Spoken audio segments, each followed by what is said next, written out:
Bismillahirrahmanirrahim. Assalamualaikum warahmatullahi wabarakatuh.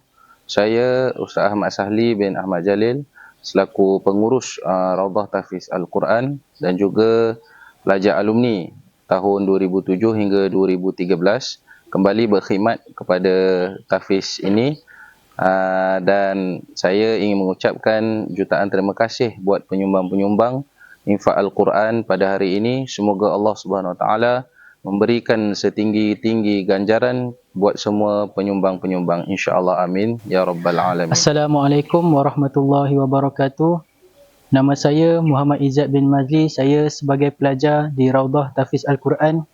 Alhamdulillah, saya sudah menghatamkan Al-Quran, 30 juzuk Al-Quran. Saya ingin mengucapkan kepada yang menginfak Al-Quran ini, semoga dimurahkan rezeki, dipanjangkan umur dan dipermudahkan urusan. Assalamualaikum warahmatullahi wabarakatuh.